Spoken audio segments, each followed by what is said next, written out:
I've spent the last 6 months filming with the Canon C50 as my main camera for paid client work, YouTube videos, and pretty much every single shoot since. After using it in the real world and not just in spec tests, I found a lot to love, a few quirks, and a few things that might make it the wrong choice for some filmmakers. In this video, I'll break down what actually impressed me with the camera, some of its downfalls, and whether or not I trust the C50 as a professional filmmaking camera. Let's start with what everyone wants to know about, the image quality.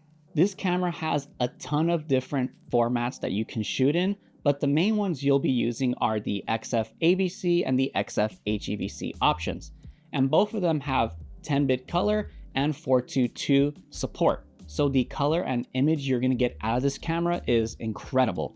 And if you really want to squeeze the most out of this camera, you can shoot in its raw video formats, which provide 12-bit color and a 7K resolution. But more on that later. The 4K video straight out of the Canon C50 is really pleasing. It is fairly sharp all the way from 24 to 60 frames per second, and it seems to lose a little bit of detail when you go into the 4K 120 mode. What's great is that in all of these 4K shooting modes, there is no crop factor, so you're using the full sensor width. I have noticed that the image is slightly softer on the Canon C50 than it is on things like the R5 II and even the R6 Mark III. That's fairly typical from Canon's cinema line, I've noticed, at least when I've seen reviews of the C80 and the C400. And some people may prefer the less sharp look to the sort of sharp digital look that you might get in the mirrorless cameras. Of course, you're getting Canon's amazing color science in this camera, and I absolutely love how it makes people look. You get that pleasing skin tone, the colors of the sky, the rich greens and the orange tones of a sunset really stand out on this camera. For all of my projects, I mainly shoot in the HEVC format to keep my file sizes as small as possible, but the quality difference is so minimal when you compare it to the ABC option. And so the camera has been a great workhorse for my video production company. Let's move on to this camera's dynamic range. As you'd expect in the cinema lineup, you have access to C-Log 2. Which is now becoming much more common in Canon's mirrorless options as well, which is really nice. With C-Log 2, this sensor provides roughly 16 stops of dynamic range, or at least that's what Canon shares, and in my real-world experience, that sounds about right. You can expose very high contrast, stressful scenes, like an outdoor shoot on a bright sunny day, and if you expose for the highlights, trying to preserve the sky, you still get a ton of detail in the shadows. Filming in natural light with this camera is super convenient because of that extra latitude you get with its dynamic range. You don't have to be absolutely perfect with your exposure. You'll have some latitude to pull up the shadows or even reduce the highlights. It's definitely really nice having all of that dynamic range in a small compact camera body. One of the big features they added to the Canon C50 is open gate recording. Shooting in open gate allows you to use the full sensor height and width, so you get a 3:2 aspect ratio. It's basically the aspect ratio you get when you shoot raw photos on the photo mode. Now, this feature really isn't going to get a ton of use from most users. It's really a niche use case where you have a project that you need to deliver in both horizontal and vertical formats. Of course, you can just use it to record a 3:2 frame if that's something you want to deliver, say in a short film or a documentary. Just know that your only resolution option in OpenGate is the 7K resolution, so those file sizes are going to be huge. In this setting, you do have two record options, which is the HEVC and RAW formats, but your frame rate is only limited to 24 and 30 frames per second in this mode. With that 7K resolution, you're getting high detail in your images, and having that extra height on your image really makes the scene more expansive. I found OpenGate recording to be really useful for certain commercial projects where I am needing to create a horizontal edit that will live on a website, but I can easily convert that edit into a vertical format that my client can use on other platforms. Now, it's not a feature I get to use very often, but if you do deliver in both formats often, this can be a great option. Now let's talk about the RAW recording formats of the Canon C50. The RAW images you get out of this camera are absolutely stunning. Having that 12-bit color in your video adds so much richness to it. It truly feels like a cinema camera when shooting in this mode. When shooting in RAW, you have a 7K resolution image that you can shoot in 17:9 DCI or OpenGate. And you can shoot in RAW up to 60 frames per second. After having shot with the RAW video for a few projects, I've really fallen in love with it on this camera. There's nothing quite like the image you get in RAW, and sure, you might introduce a little more noise since the camera's not doing any noise reduction, but that's not a really big issue, especially in well-lit scenes. Just be prepared to have really large file sizes, and you can only record in this format when you have a CF Express Type B card. When it comes to the autofocus performance of the Canon C50, this is where some of those quirks show up. It uses an older version of the processor unit inside of the camera, so nothing like the R5 II or even the R6 III, and it definitely shows in its performance on autofocus tracking. It's not terrible by any means, it's been more than reliable enough for me and my projects. And most of my projects are run and gun where both me and the subject are moving quite a bit, and it seems to handle it fairly well. But there have been moments where it struggles, mainly things like backlit situations. If you're looking at the profile of a subject, it can get a little bit confused, and the animal detection isn't as good as I'd like it to be. I've definitely felt the difference from my Canon R5 II and the C50, especially when it comes to autofocusing in dark lit situations. The C50 just struggles a lot more and is more prone to hunting than my R5 II was. So that is slightly one of its downfalls, but once again, it's not something that completely ruins a shot, and if you use manual focusing cinema lenses, this isn't an issue whatsoever. Speaking on low light situations, let's talk about this camera's low light performance. This camera has a dual base ISO of 800 and 6400 when shooting in C-Log2. And when you are in that second base ISO, I have found the low light performance to be incredibly impressive. Having 3 extra stops over the base 800 ISO is usually more than enough to get the exposure you need in those low light situations. But even in those situations where you're going higher to something like 12,800, I do find that the image is still very usable in certain lighting conditions. And I think C-Log2, it handles shadow detail a little bit better than say the C-Log3 profile did. And so I've noticed that I can lift the shadows a bit in post and it doesn't completely ruin the image. And so that's a huge win for the low light performance of the Canon C50. Now I want to talk about the experience of actually operating and using the Canon C50. My favorite feature moving into the Canon C50 is getting access to the cinema operating system. This menu system can be daunting at first, but once you get used to it, it's actually really nice. One, because it's highly customizable, and two, you gain a lot more control over certain settings than you do on, say, something like the R5 II. First off, I love that this camera shoots in shutter angle. That means I can set my shutter angle to 180, and no matter what frame rate I change it to, it's gonna stay there. So I don't have to worry about changing my shutter speed like I would on the R5 II when I jump to 4K 60, adjusting the shutter speed to go to 1/125. It's a very subtle feature, but once you have it in your video camera, it's kind of hard to go back. I love the fact that you gain access to all the monitoring tools you'll ever need. That includes things like zebra, false color, waveform, and peaking. And what's really nice is that you can have all of these features enabled at the same time without any issues.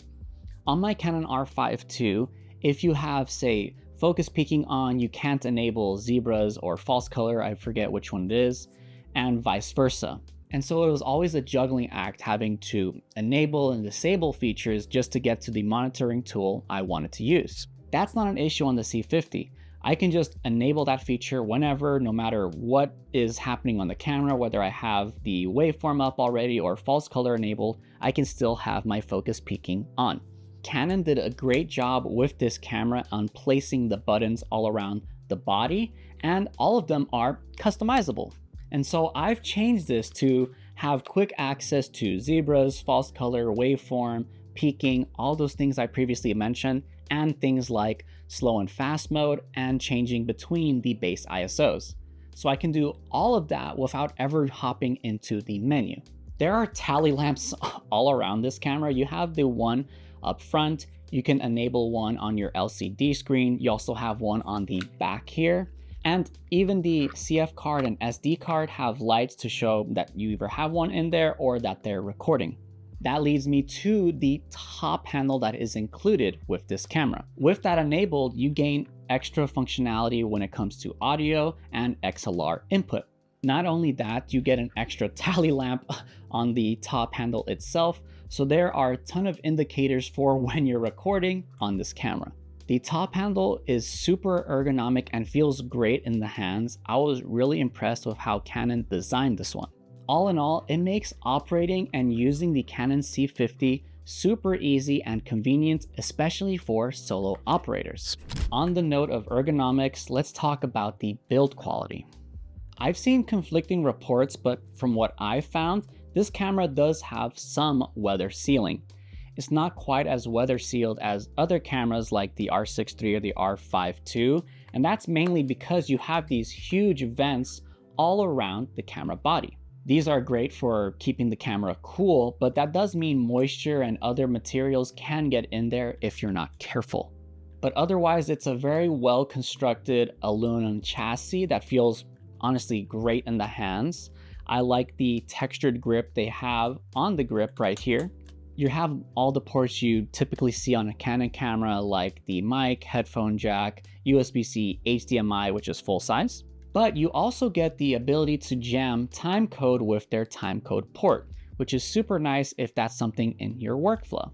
You have a ton of mounting options all over this camera. On each side, you can do like a vertical mount. You have your traditional mount on the bottom with a locating pin. So technically, you could do a plate with 2 screws and have it secured extra tight on this camera. And having that active cooling in this camera is super nice for reliability. I have yet to have this overheat, but we are heading into the summer months, so I'll see how it goes. But even on roughly 70 to 80 degree days shooting outside, this hasn't even given me a warning yet. But what about this camera's photo quality?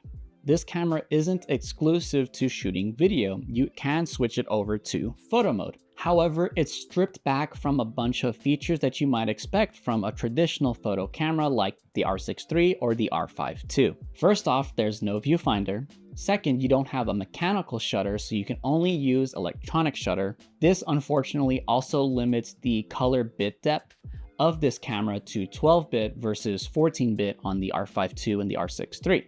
And I've noticed that the menu is a lot more limited than it is on my R5 II. However, the photos in well-lit scenes are really nice. You're still getting that Canon color science, it still looks really great, but the issues you run into are in fast-moving subjects, you might get some bowing. And if you shoot indoors, there's a high chance you might run into banding, and so you'll want to set this camera to high-frequency mode. And I found that in low light situations, that's when the photo quality really drops on this camera. You also can't use a flash on this camera in its hot shoe. The hot shoe is specifically designed only to work with, I believe, the Canon microphone and of course that top handle. But if you just need a quick photo here and there, it does a decent enough job. Just don't expect it to live up to the greatness of things like the R6 III or the R5 II. But this camera isn't perfect, so here are some of the issues I've had with it. First, it's very slow to switch between the photo and video mode. You can see here when I hit the dial, it takes like 3 to 4 seconds to load the other menu, which can actually stop you from capturing the moment you need, say in high-speed environments like weddings or events. Whereas on my Canon R5 Mark II, you can switch between those modes and it goes instantaneously. So it's super nice and reliable for true hybrid workflows. We talked about it in the photo quality section, but it's worth mentioning the photos aren't quite as good. It's not that they're terrible, and if you compared it to your iPhone or even a camera from 10 years ago, it's more than good enough. But having been spoiled with the R5 II and its photo capabilities, this is a bit of a step down. And so you definitely don't want to use this primarily as a photo camera, and that should be expected because this is a cinema camera. The Canon C50 also does not have IBIS. That's really nice in case you don't want that wobbly distortion that comes with Canon's IBIS system, but it does mean that shooting handheld, you gotta be pretty careful. If you're using a lens that does not have image stabilization, handheld shooting on this camera is not recommended. You're gonna introduce all those micro jitters and shake into your footage that's not gonna look good. But I have found if you have a lens with image stabilization, like the 24-105 f4, it pairs really well with the C50 because when the camera uses the lens image stabilization, one, I don't see that wobble ever, even at the wider focal lengths. And two, I found that the corrections that the lens provides is more than enough for handheld shooting. But that's just something to be aware of with the Canon C50. You're going to want to be more mindful with the stabilization option you use. I also was really disappointed that they have the same small 3-inch LCD screen on the C50 that they include in all of their mirrorless cameras. You'd think you'd have a much bigger screen than this for a dedicated video camera, especially considering that this is the cinema line. I just look at how Nikon ZR has that like 4-inch LCD screen on the back, which makes shooting video super comfortable and reliable. It's a lot harder to judge framing and other things on this small screen, and don't even get me started when you de-squeeze an anamorphic image, it looks super tiny on this screen. And so it's just disappointing that they got rid of the viewfinder, but they didn't improve the LCD screen. This camera also does not have internal ND filters, which is something that you see in pretty much all of Canon's cinema cameras like the C80 and the C400. But that's to be expected given the fact that the C50 is so much smaller and compact when compared to those. And finally, there's two other issues I've personally had with the Canon C50, but luckily they're going to be fixed in an upcoming firmware. And that's just the live view assist not appearing on playback. And so I've gone to show my client the footage I just captured, and when I hit the playback menu, it just shows them the log image. This isn't an issue on my Canon R5 Mark II. I can have view assist on, and when I go to playback, the view assist is still enabled on that playback. The other fix that's coming is the fact that you can do remote control operation of the camera via the USB-C. This is mainly for like gimbal work, so you can plug this C50 eventually into something like the RS4 or the RS5, and you can start and stop recording, adjust settings like shutter angle and ISO. This has been somewhat annoying to me because I got really used to using the RS4 Pro's start and stop record feature for all of my gimbal work. So when I'm using the C50 on a gimbal and having to go back to like pressing the button on the camera on the gimbal to start and stop was pretty annoying. But luckily that won't be an issue for very long. So that leads us to the final question. Is this camera worth it for working professional filmmakers? Honestly, the Canon C50 is an incredible value as an entry level to Canon's cinema line. Gaining access to Canon's cinema menu is super helpful and convenient for all of those extra monitoring tools and the ability to have shutter angle. The fact that pretty much every button on here is customizable, and they packed all of this image performance into a small camera body like this is truly impressive. And because it has internal cooling, you can reliably use this for long form videos. That's something I couldn't reliably do on my R6 II or R5 II, especially in warm outdoor conditions. This is a lightweight, compact camera that's easy to travel with and great for gimbal use. I can't really say the same thing for something like the C80 or the C400, which is just a lot bulkier and bigger and doesn't make it easy to travel with. This one I can quickly drop in my camera bag that I already use for travel, and I'm set to go. Having all those advanced video features like open gate recording, raw recording, and 120 frames per second in 4K is super nice for professional work. It's made my commercial projects that much better and smoother of an experience. The Canon C50 is designed for professional filmmaking use and especially targeted to solo camera operators. So yeah, I think the Canon C50 is totally worth it for any filmmakers out there looking to get into the cinema line, but isn't quite ready to shell out all the extra money for the C80 or the C400. You're getting 80 to maybe even 90% of the performance and features of those cameras for a fraction of the price and a fraction of the size. But let me know your thoughts on the Canon C50 down below. I'd love to hear your perspective on it, whether you're a content creator or a professional filmmaker. If you like this camera review, you can check out my review of the Canon R5 Mark II here. Thank you so much for watching all the way until the end. I appreciate every single one of you who do, and I'll see you in the next video. Peace.